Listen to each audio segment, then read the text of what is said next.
সুন্দর একটা প্রবলেম, এটা ইন্ডিয়ান বই থেকে নেওয়া হয়েছে। কি বলতেছে যে 7 কেজি এবং 5 কেজি ভরের দুটি বস্তুকে 4 কেজি ভর বিশিষ্ট একটি দড়ির সাহায্যে যুক্ত করা হলো।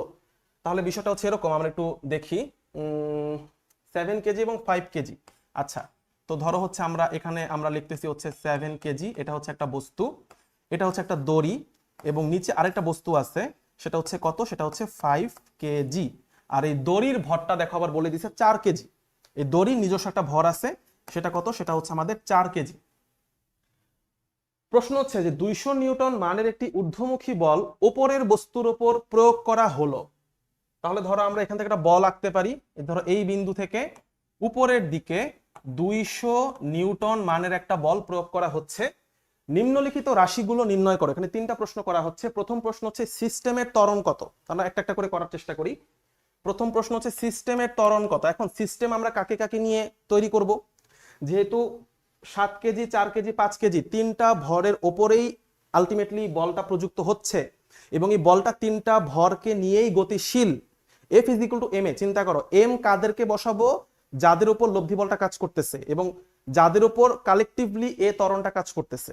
F is equal to M A সূত্রটা দেখতে খুব সিম্পল, বাট এটার মধ্যেই তোমার সব প্রশ্নের অ্যান্সার পেয়ে যাবা। তো যখনই বলবে সিস্টেমের ত্বরণ, তখন এম এর মধ্যে বসবে সিস্টেমের ভর, এবং ত্বরণের মধ্যে, ত্বরণ তো বলেই দিয়েছে সিস্টেমের ত্বরণ, তাহলে সিস্টেমের ভর আমাদের বসাইতে হবে। তো আমরা খুব ইজিলি বুঝতে পারতেছি 200 নিউটন মানের বলটা 3টা ভরের বস্তুকে নিয়ে একত্রে উপরের দিকে উঠতেছে। তাহলে সিস্টেমের ভর বলতে আমরা 7 কেজি যোগ 4 কেজি 11 কেজি, 11 আর 5 হচ্ছে 16 কেজি, টোটাল 16 কেজি হচ্ছে আমাকে বসাইতে হবে। তো আমরা এই কাজটাই করব। এখানে আবার আরেকটা জিনিস, যখন ঊর্ধ্বমুখী বল কাজ করবে তখন কি এটার নিচের দিকে কোনো হিডেন বল নাই? একটা হিডেন বল আছে, যেটা প্রশ্নে লেখা নাই, বাংলাতে লেখা নাই, বাট অবশ্যই কি করতে হবে, আমাদের সেই ওজনটাকে ধরতে হবে। ওজন লেখা না থাকলে যে ওজন থাকবে না, বিষয়টা তো এরকম না। এটা যদি মহাশূন্যে হইতো তাহলে একটা কথা ছিল, কিন্তু আমরা তো সব এক্সপেরিমেন্ট, সব ম্যাথমেটিক্যাল প্রবলেমগুলো কি পৃথিবীর রেসপেক্টেই করি। সো যেহেতু পৃথিবীতে বসে করতেছি, তাহলে অবশ্যই নিচের দিকে কি আছে, একটা ওজন আছে। সো ওজনটাকে বাদ দেওয়া যাবে না। তাহলে এই ওজনটা কাজ করতেছে কোন দিকে? এই ওজনটা কাজ করতেছে নিচের দিকে, ঠিক আছে। এবং ধরে নেওয়া যাচ্ছে, প্রশ্ন পড়ে বোঝা যাচ্ছে যে আলটিমেটলি উপরের বলটা বড় ওজন থেকে, কারণ কালেকটিভলি সিস্টেমটা উপরের দিকে উঠতেছে। তাহলে আগের মতো, যে ধরো এটাকে যদি আমি মনে করো টান বল বলি, 200 নিউটন টান বল, তাহলে আমাদের সেই বিখ্যাত ফর্মুলা যে summation of F is equal to M A. Summation of F এর জায়গায় আমরা লিখবো হচ্ছে টি মাইনাস এম জি। টান বল থেকে আমরা ওজনটা মাইনাস করব, ইজ ইকুয়াল টু হচ্ছে কত, এম এ। তাহলে এ হচ্ছে আমাদের সিস্টেমের ত্বরণ, ওই আগের ফর্মুলার মতোই ফর্মুলা, যে T minus M G divided by M. তাহলে এখন টি এর মধ্যে বসাবো হচ্ছে 200 নিউটন, মাইনাস এম এর মধ্যে বসাবো কত, 7 আর 5 12, 12 আর 4 হচ্ছে 16। তাহলে 16 ইন্টু হচ্ছে 9.8, আর নিচে এম এর মধ্যে আমরা কত বসাবো, 16 বসাবো। তো সবগুলো মান যদি হচ্ছে আমরা বসাই দেই, দেখি কত আসে। 200 মাইনাস 16 ইন্টু 9.8 ডিভাইডেড বাই হচ্ছে 16, আমরা পাচ্ছি 2.7, অর্থাৎ সিস্টেমের ত্বরণ হচ্ছে 2.7 মিটার পার সেকেন্ড স্কোয়ার। এটা কিন্তু ইম্পর্টেন্ট। প্রথম প্রশ্নে যে অ্যান্সার, সেটা আবার দেখবা পরবর্তী প্রশ্নগুলোতে কাজে লাগতেছে। আলটিমেটলি এই 200 নিউটন পরবর্তী প্রশ্নগুলোতেও ইফেক্টিভ। 200 নিউটন দিয়েই হচ্ছে আমি পুরো জিনিসটাকে টানতেছি উপরের দিকে, এবং পুরো জিনিসটা মাথায় রাখো, মুখস্থ করে রাখো, যে পুরো সিস্টেমটা এই 2.7 মিটার পার সেকেন্ড স্কোয়ার ত্বরণে উপরের দিকে উঠতেছে। এই ত্বরণটাকে আবার পরে কোনো না কোনো জায়গায় কাজে লাগানো লাগবে। দেখো 2 নম্বর প্রশ্নে কি বলছে, দড়িটির ওপরের প্রান্তের টান কত। 2 নম্বর প্রশ্ন, দড়িটির ওপরের প্রান্তের টান, তো এটা মানে হচ্ছে যে এই বিন্দুতে টান। আমি কালেকটিভলি পুরো সিস্টেমটাকে 200 নিউটন ফোর্সে টানতেছি, কিন্তু তার মানে তো এটা না যে প্রত্যেকটা বিন্দুতে বিন্দুতে একই ধরনের টান কাজ করতেছে। এই বিন্দুতে যদি মনে করো আমি একটা ছোট্ট ফোর্স কল্পনা করি, সাদা কালার দিয়ে আঁকছি ছোট্ট একটা ফোর্স, এই ফোর্সটাই হচ্ছে আমাদের 2 নম্বর প্রশ্নে জানতে চাইছে। এখন চিন্তা করো, যখন তুমি সবার উপরে ছিলা একদম এই বিন্দুতে, তখন তোমার নিচে করা ছিল 7 কেজি, 4 কেজি, 5 কেজি 3টা ভরের বস্তু ছিল, কিন্তু যখন তুমি এই আছে 4 কেজি আর 5 কেজি আছে, এই টান বলটা কিন্তু 7 কেজির উপর কোনো প্রভাব ফেলতে পারতেছে না।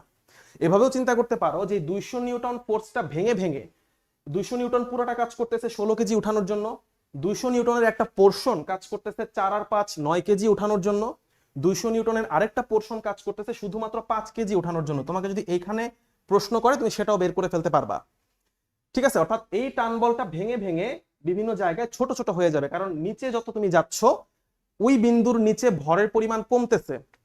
Summation of F is equal to M A দিয়ে চিন্তা করো, ত্বরণের মান কিন্তু সমান। এখানে বলের মান, টান বলের মান কমে যাওয়া মানে যে নিচের বস্তুগুলো অন্য ত্বরণে গতিশীল হবে তা না। এ কারণেই কিন্তু বলছিলাম এই ত্বরণ কিন্তু মুখস্থ রাখতে হবে, এই ত্বরণটাই সব জায়গায় কাজে লাগতেছে। এখানে পুরো জিনিসটার উপর কাজ করতেছে 200, এবং এই 200 নিউটন তিনটা বস্তুর উপর একত্রে 2.7 মিটার পার সেকেন্ড স্কয়ার ত্বরণ সৃষ্টি করতেছে। এই বিন্দুতে যদি মনে করো, সাপোজ এক্সাম্পল হিসেবে ধরি, এখানে 50 নিউটন কাজ করতেছে, 50 নিউটনই তখন কি করবে, 9 কেজির উপর এই সেম ত্বরণই তৈরি করবে। হয়তো নিচে গেলে বল কমে যাবে, হিসাবে বল কমে আসবে, কিন্তু তার মানে তো এইটা না যে তোমার ত্বরণটাও কমে যাবে। এই ত্বরণটা হচ্ছে সিস্টেমের ত্বরণ, এই সিস্টেমের ত্বরণকে কনস্ট্যান্ট ধরে দেন বলগুলোকে আলাদা আলাদা হিসাব করতে হবে, এই জিনিসটাই হচ্ছে বুঝতে হবে, এবং এটাই হচ্ছে আলটিমেটলি অঙ্ক দিয়ে তোমাদেরকে শেখানোর চেষ্টা করা হচ্ছে। আই হোপ তোমরা বুঝতে পারছো, কারো যদি প্রবলেম থাকে আমাকে জানাতে পারো। আচ্ছা, এখন আসি তাহলে 2 নম্বর প্রবলেমটা আমরা কিভাবে সলভ করব।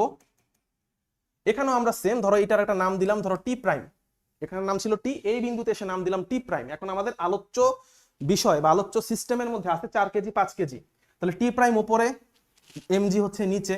এখন এই এমজির মধ্যে এম এ কত বসবে, এখন এম এর মধ্যে ওই যে সিস্টেমের ভর, আলোচ্য বস্তু হচ্ছে আমাদের 4 আর 5 9 কেজি, এখন আগের মতো 16 কেজি বসাবো না। তো আমরা লিখবো হচ্ছে এরকম যে টি প্রাইম মাইনাস হচ্ছে M G is equal to M A. আমাদের আরো ক্লিয়ার থাকার জন্য আমরা কাজ করি, এখানে এম প্রাইম নাম দিই। এম হচ্ছে টোটাল 16 কেজি, এম প্রাইম হচ্ছে 4 কেজি 5 কেজি 9 কেজি। তাহলে লেটার আলাদা করে দিলে তোমাদের আর কনফিউশন হবে না যখন তোমরা নোটটা দেখবা। আচ্ছা, তো টি প্রাইম তাহলে কত বের করতে হবে, তাহলে বের করি।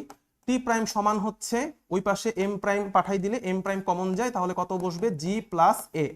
এখন এম প্রাইম কত, এম প্রাইম হচ্ছে 4 আর 5 9, তাহলে 9 ইন্টু এখানে বসবে হচ্ছে 9.8 প্লাস এই যে জায়গাটা ইম্পর্টেন্ট, ত্বরণের মধ্যে ওই সিস্টেমের ত্বরণ 2.7 এটাই বসবে। তাহলে এ হচ্ছে আমাদের কত, 2.7 করার পরে শেষমেশ হচ্ছে আমরা টি প্রাইমের মানটা পেয়ে যাব।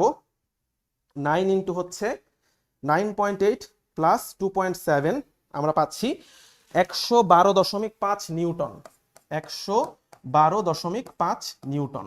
অর্থাৎ এই বিন্দুতে এসে দেখছো 200 নিউটন আর নাই, একটু কমে আসছে, 112.5 নিউটন ফোর্স কাজ করতেছে 9 কেজিকে ওঠানোর জন্য।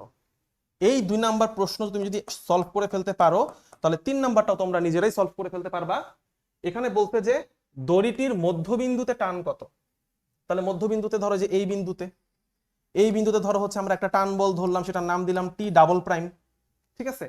এখন ধরো 4 কেজি, এখানে কিন্তু মানে প্রশ্ন দেখে বোঝা যাচ্ছে 4 কেজি ভরের যে দড়িটা আছে সেটা হচ্ছে সুষমভাবে ভরটা বিস্তৃত। তার মানে আমি যদি মধ্যবিন্দুতে আসি, এই বিন্দুতে, তাহলে এই বিন্দুর নিচে 2 কেজি থাকবে, যেহেতু একদম অর্ধেকে আসি।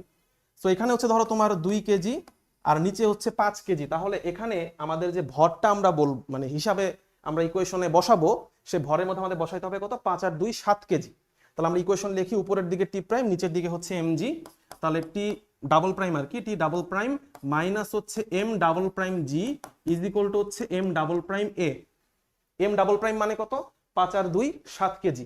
তাহলে আমাদের কি করতে হবে, টান বের করতে হবে। টি ডাবল প্রাইম সমান হচ্ছে ওই পাশে নিয়ে গেলে M double prime G plus A, মান বসাই দিই। এম ডাবল প্রাইমের মধ্যে বসবে হচ্ছে আমাদের 7 ইন্টু 9.8 প্লাস হচ্ছে ত্বরণ, সে আগের ত্বরণ 2.7 বসানোর পর তাহলে কত আসতেছে, 7 ইন্টু 9.8 প্লাস 2.7 আমরা পাচ্ছি 87.5 নিউটন। এটা হচ্ছে আমাদের অ্যান্সার।